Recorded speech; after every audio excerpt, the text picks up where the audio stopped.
grew up in a Christian home. My parents attended South Hills Community Church, and we attended regularly on Sundays.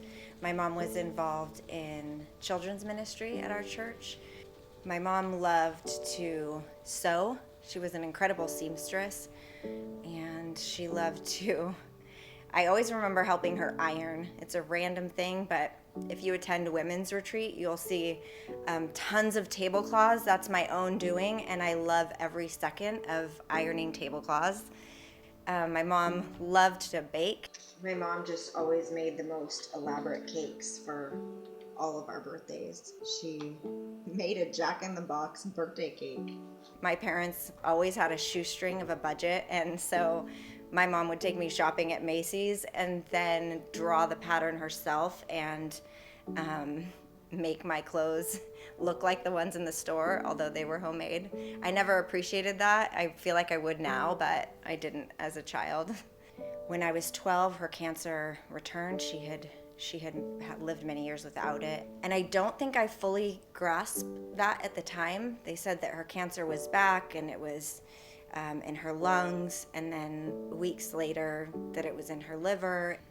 I remember her just being really strong through that she believed that God had a plan for our lives.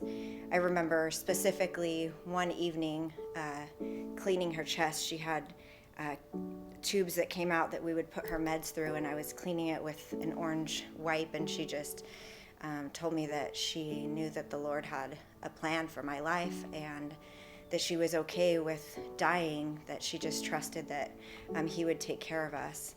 My mom loved to cross stitch, and that was a big thing in the 80s. I mean, I think a lot of women did that, but my mom cross stitched all kinds of different pictures, but one that she made for me towards the end said around the outside, it was a girl in the middle, and around the outside it said, "My grace is sufficient for you." And she memorized that verse with me during those last few weeks of her life. And what's special about that picture that she made is just that she had a tumor in the back of her neck, and so her hand and her head would swell so much that she could only do just a little bit at a time, and she would stop and rest and let her arm drain, and then she would go back to stitching it. But during that time, we must have said that verse 100 times. But what I remember being a really hard day was the day that hospice came in. That's kind of the day that you know it isn't going to get better. And my mom passed away when I was 13, and my dad was remarried. I entered what was a really tumultuous time in my youth. My parents were trying to blend a family, and I ended up feeling really lost in the shuffle. I moved around to a lot of homes during my teenage years, and spent a lot of years after that walking in the ways of the world. I just sort of chucked religion and did the things that I wanted. I was married, and I ended up kind of entering a period of depression. You know, depression had touched me, I remember, briefly as a teenager, but more dealing with it in my 20s. There's a lot of sin in the mix of that. There's a lot of sin that got me to a very dark place in my world, and I just got to where I struggled with depression a lot.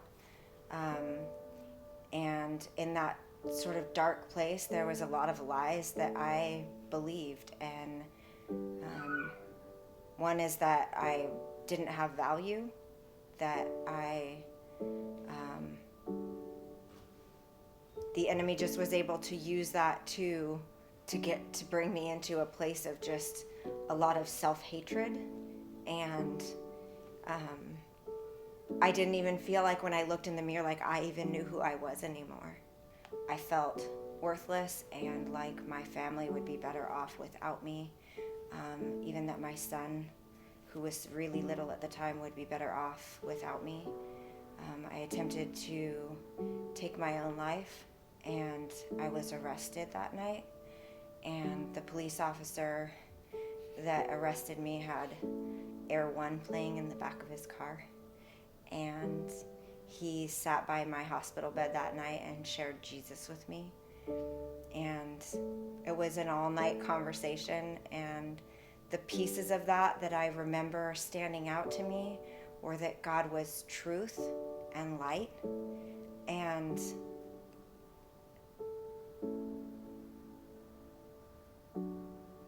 it was nothing that I hadn't heard before, those truths I had been taught since I was young, but it was just really different this time. I was in a place of feeling desperate and alone and in a really dark place, and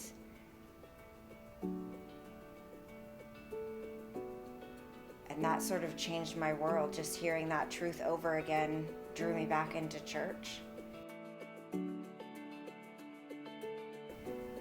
I began reading my Bible regularly, and I just felt like for the first time I understood what it meant that the Word is living and active, that the words were just jumping off the page and speaking to me. And I felt like He began to replace the lies with the truth. I felt like I believed I was worthless, and He tells me that I am chosen, that He would go to the ends of the earth to get me, that I am a child of God, the child of the Most High King. He tells me that He is for me and not against me, that He upholds me in His righteous right hand, and that when I walk through the waters, they will not sweep over me, that the flames will not set me ablaze, that He's with me, and that He's changing me and refining me through the storms and through the fire. It was about 1.5 years ago, after Women's Encounter, that God really placed a calling on my heart for community within our women. I knew that I was personally needing connection, more connection with women, but it's hard. I had children and a busy schedule and work full time, so creating that space was difficult. But I felt that there was a need, and what I love about Revive is that we have a tremendous community, and I have never experienced that outside of my childhood church the way that I have with Revive. There's just an incredible support system and body of believers. But part of that is on us too, because we have to choose to plug into that. We have to choose to participate in the middle of that, and sometimes that's hard. Those connections for me have been amazing, and I've had the privilege of watching some really incredible women grow in their faith journey. So if you're sitting in the audience and you feel in any way alone or disconnected, or like you don't have that sense of community here, I would say plug in. Be willing to plug in. It is a commitment to build those relationships, but it's the best thing that I have ever chosen to do, is to be part of a body of believers. There's just an incredible body here that truly, truly loves people to life.